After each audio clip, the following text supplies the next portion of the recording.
Chapter 1. My story begins. He's up there in the ocean, but here's too. In my dreams, always in my dreams.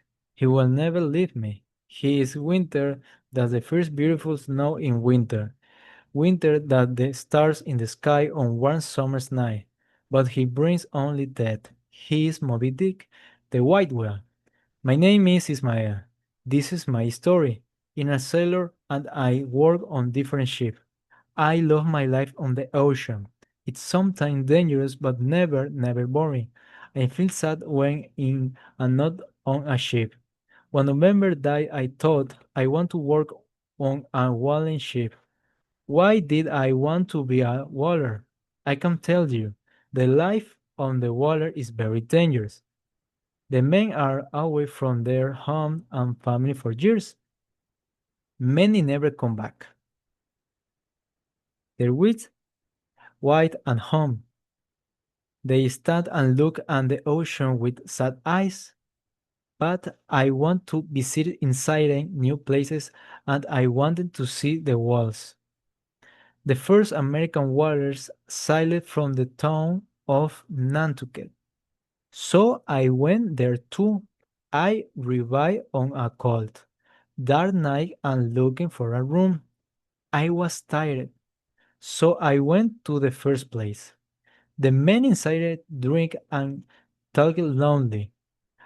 A large man with a red face stood behind the bar. Do you have room for tonight? I asked him. All our rooms are full, said.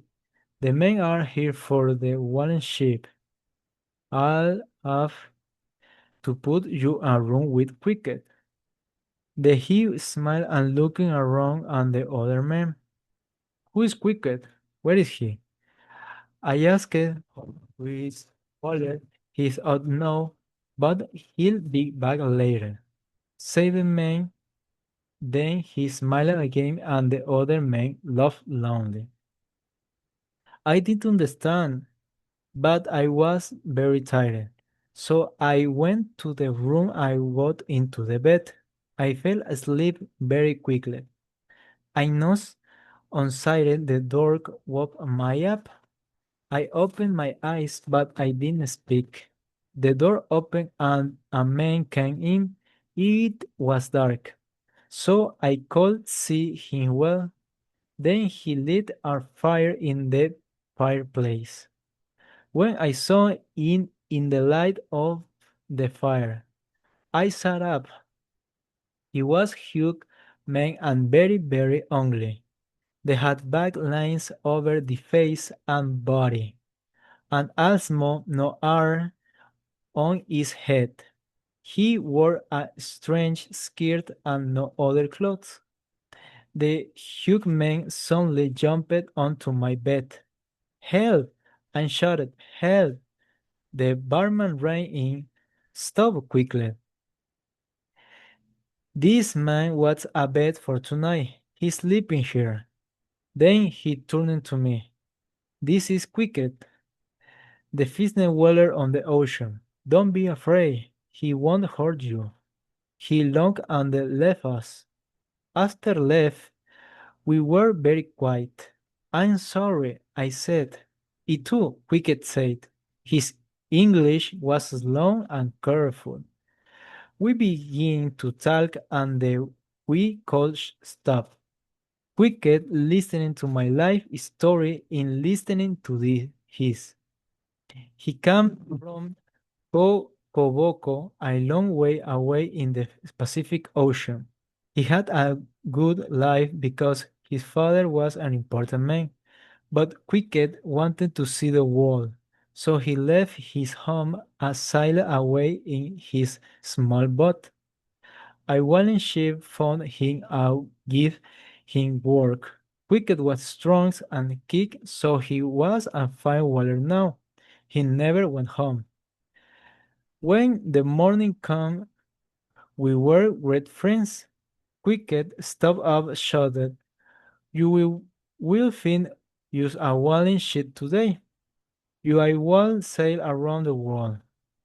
And do you know some things? He has great. quite new because he could see the future and learning this later.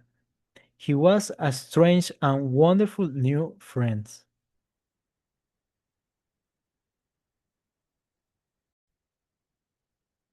Chapter 2. We found our ships.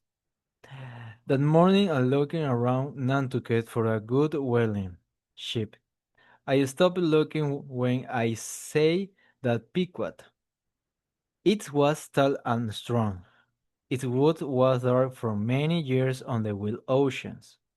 I went onto the ship. A man sat at a table with a big book in front of him. He wore a long black coat, a big black hat. He didn't smile. This is a fine ship, and I want to go whaling with you.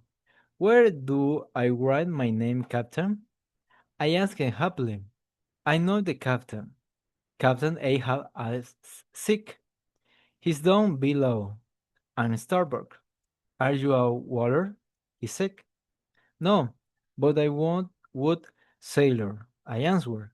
You can ask the captain of my other ships. I'm not interested in your captain and your ships, he said. Sailing is not whaling. Whaling is a hard life. You'll be away from home for many years. The work is difficult.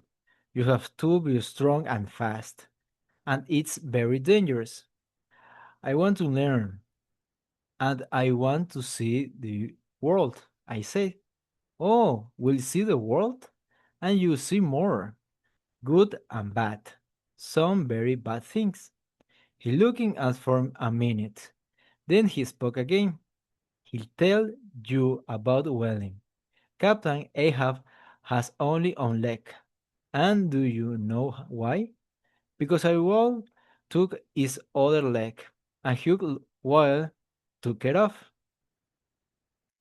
I say anything. What could I say? So you want to be aware of Captain Ahab ship. Can you look into the eye of a well? Can you stand in front of its huge mouth and throw your harpoon? I can, and I will, and shot it. I'm not afraid. I good sailor. You'll see. This is my life, and I. He stopped me and turning the big book around. Write your name here, he said. His eyes were tired. Thank you. You won't be sorry, I said. Don't forget my words, he answered. I have a friend. He's a wood welder, I said. We'll see. Bring him tomorrow, said Starbucks.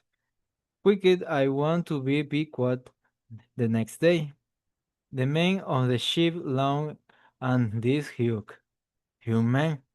Quick didn't see anything. He looked down at the water from the ship. Then he turned and spoke to the men. Do you see that bird? He asked. The men looked, but, but they could see anything. There see cricket. The men looking careful this time and the sun smelled the beer a long way away on the water. That beer is well-eyed, said Cricket. He drew his harpoon and hit the bear. No, that whale is dead, he said. The men were quiet. Cricket was better than every other man on the ship, and so the Pequod had two new waters. We went to earn wrong and got all the things, and one man stopped us on the street before we go back to the Pequod. Are you sailing with Captain Ahab? Do you know him? He asked. Yes, we're sailing with him. He's sick now, but we'll meet him later, I answered. Sick? And shouted. Yes, he is sick man. He is the devil. And who are you? I asked. I'm Eliab, he answered. Why do you say this about Captain Ahab? Men say that he is a good weather. He know the ocean. The right, answered the man quietly. Then his eyes turning big at the wheel. But he's the devil. I sailed with him, I know. And his men are the devil helpers. He looked at me strangely. He only has one leg. Do you know Captain Haifa? Story? I suddenly felt afraid. Of course we do, I said. I turned to Quicket. Come, my friend, I said. Let's leave this crazy on man. And we went quickly to the ship. We sailed off Christmas morning. Captain Ahab did come up and meet the whalers. But every night we heard him. He waddled up and down, up and down. One night he heard Starbuck speak. Please, Captain, stop. You're waking your men up. No, I can't sleep. So my men won't sleep. They can't think on whales in their beds. Dead whales. That their hope, shouted Captain Ahab. I thought of Elihar's words, the devil helpers were the men of the Pequot devils. There was one happy Starbucks. Then there was Stubb. He was very different. He always longing on the told funny histories. For my bed I'm looking around on my neighbors. Bilbat, Tastego, Dago, Flash, Maxman, and the other whalers. They were from many different countries and had interesting stories. They were wild men, but they weren't devils. Who were Captain Ahab devils?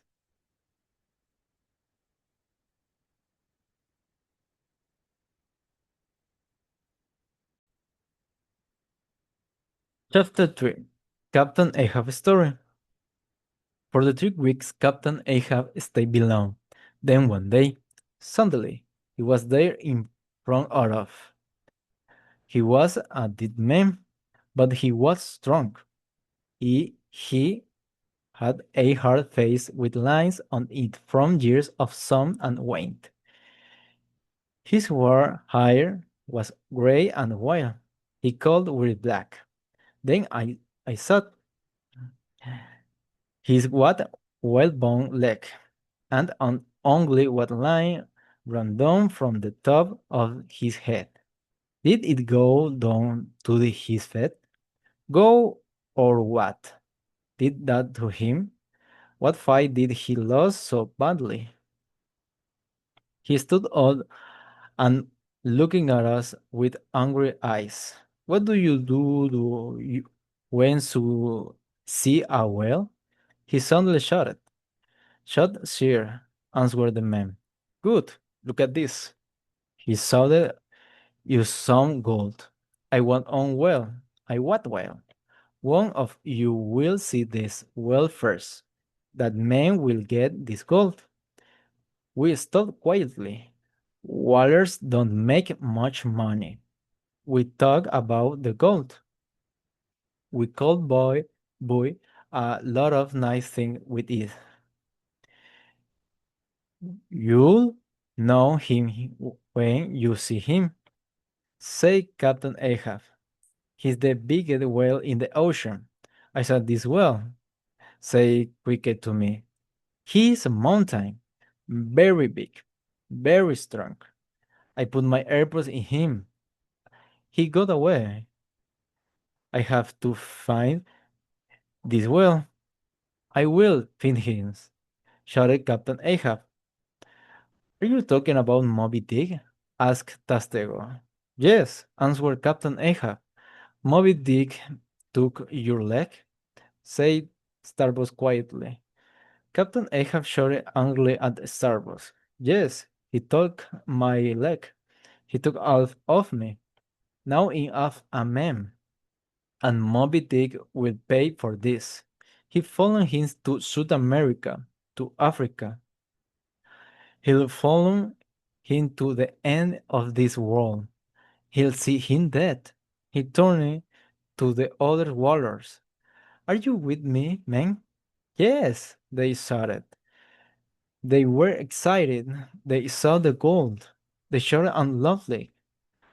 Only Starbuck saw quietly. His face was as dark as the sky before its rain. What's your problem? Captain Ahab asked him angrily. Then he smiled. It's too dangerous. Is that the problem? I'm not afraid of dangerous work, answered Starbucks. But your work worthwhile, well, I fight wells for their oil, for money. You had this well. How much oil will that bring you? How much money? When I kill Moby Dick, he'll be rich in here, shouted Captain Ahab, and he eat his body his hat, and turning hand started to walk away. Are you going to follow this animal because it's won a fight with you? I won't. It's crazy, shouted Starbucks. When he heard this, Captain Ahab turned on his well-beloved leg. He was very angry now and he shouted at Starbuck's face. This well is evil. Do you understand? White is the color of ice and ice take strong ship down under the water. White is the color of a man's eyes when he can see. White is the color of that man. White is evil, and this well is evil. He's lonely at me. It's only be free. With this evil is death. Death. The color left Starbuck's face. He was the loser of this fight, and the Captain Ahab knew it. He turned to the men again. Drink! Death to Moby Dick, he shouted. The men put their airpod up high and shouted to them. They drank and they danced. Later that same night, the men were asleep and the ship was quiet. I was outside with Pete, the little good boy. We had to put water out of for the next day walling. Listen, said Pete. Can you hear that? I hear men. The walrus were at the other end of the ship. There was nobody there. I don't hear anything. I said, no, listen, said Pete. There are men below us. 5 or 6 of them. Can you hear them? It's the ocean, Pete. It's playing games with you, I answered. I have good ears, said Pete. He was angry with me and walking away. I watched him go. Then I sat and looking up at the stars. I dreamed on the white well. I dreamed of gold.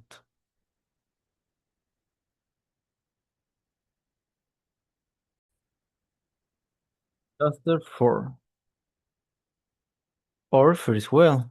Well, shouted Tastego from the top of the ship. Well, Captain Ahab, come quickly. Get the boats, he shouted. The well sent a shower of water up into the sky. Suddenly, 5 men came up from below and stopped by Captain Ahab. Their faces were dark and they had long black hair. They wore strong white pants and no shirts of shoes. One of the men was older. He was darker and only had one tooth. He wore a strange white hat, so we could see his hair. His black eyes looking only at Captain Ahab. These were Captain Ahab's devils. Fedallah, go, Captain Ahab shouted to these men. Their small boats went down into the water. Captain Ahab's men come too.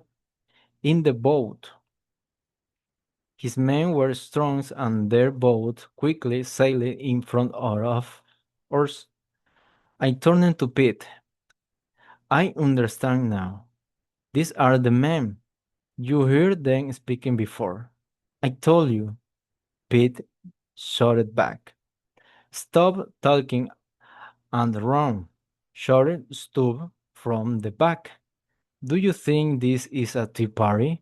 Stubb always shouted at us, but we were never afraid of him. He always had a smile on his face. Starbucks was the captain of our small boat. He didn't talk to us, but we heard he say quickly, "Who are those men? What's Captain Ahab doing?" Captain Ahab shouted to his boat from the Pequod, but his men only had ears for Fedallah. Their eyes never left Fedallah's face and their boat went faster and faster. This was my first whale. Maybe whelking it. I thought. I was excited. Every whaler was excited. But why weren't we afraid? Because our heads were full of money, oil, gold. The sky suddenly turned dark with rain, but we didn't go back. We have time. We can kill a whale before the heavy rain comes, said Starbuck. Quicket stopped ready this with his harpoon in the front of our boat. Suddenly the whale was there again. It came up out of the water, under our boat. Men and airport went everywhere. Then the heavy rain came. In a minute our boat was full of water. A strong wind took our sails down. The whale left us and sank down into the dark water. After some time the wind stopped. We waited, and they turned into night. We couldn't see anything. Where were we? Where were the other boats? The men were angry with Starbucks. They were whether can play games with the best sailors. More oars came and they went. We were wet, tired, and afraid. Then we saw a large black thing in the water. Was in the whale again. No, it was the Pequod, but the men couldn't see us. I going to hit us, shouted Stuff. We jumped into the ocean and began to shout for help. When the men on the Pequod heard us, they put ropes down. Then they helped us onto the ships. The other men were there. Captain Ahab too.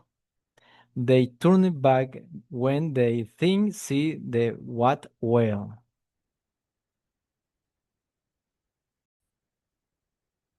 Chapter 5. The albatross and the salmon enderby. We fought and killing many whales after that first night, but our work didn't finish when we killing them. We then had to climb down onto the dead whale and cut off the fat. We had to work quickly because shark come for the whale meat. Shark could hit a whale in one night, and some of the whales were almost big as our ship. We cut a large square of fat and pulled this square onto the ship. This was a long, hard job.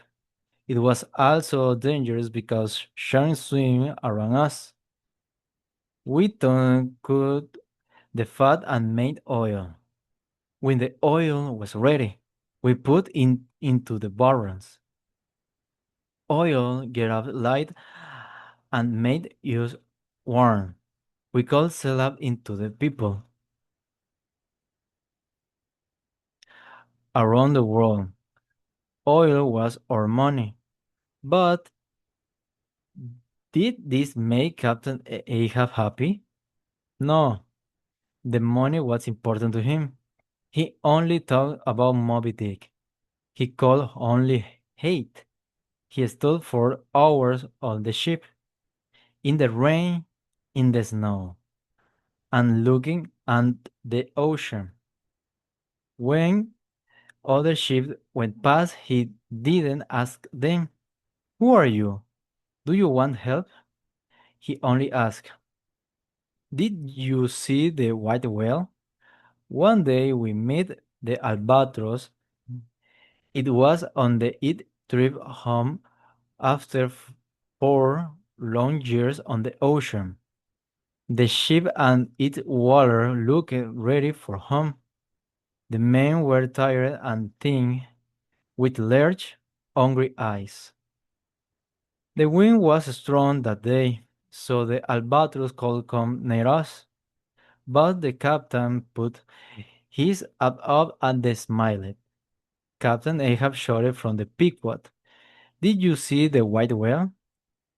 Captain shouted his answer, but the wind carried his word away. Captain Ahab put his hand behind his hair, but he could hear the captain. "Ah, this wind!" he shouted. "Listen, till people and home were sailing around the world. We'll bring back the teeth of the devil whale."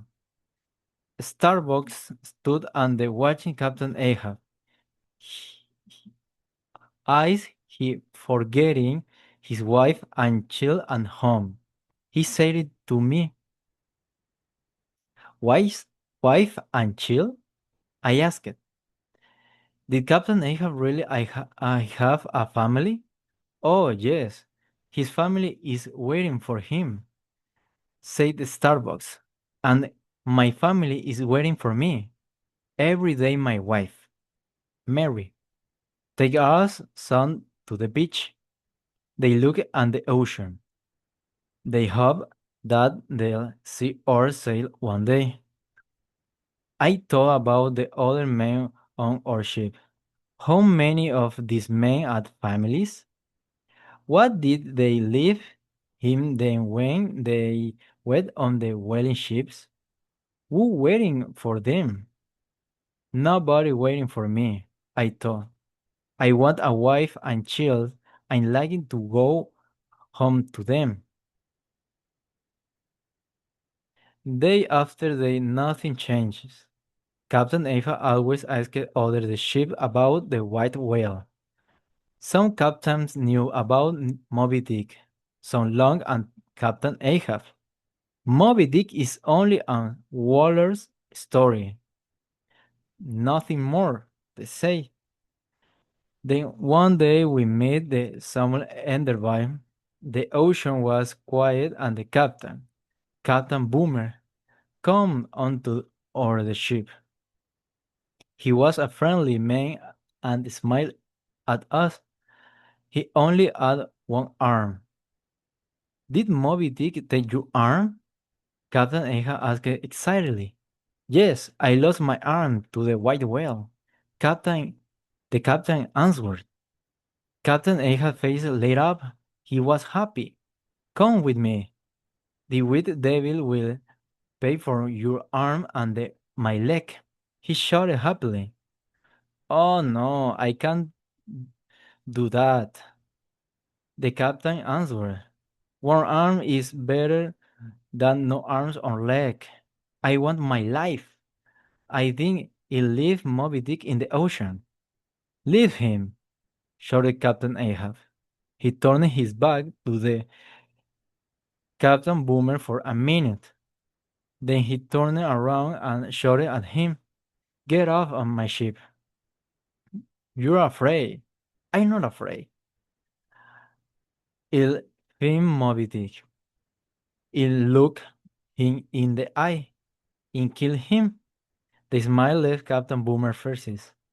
I hope for you and for your men that you never find Moby Dick.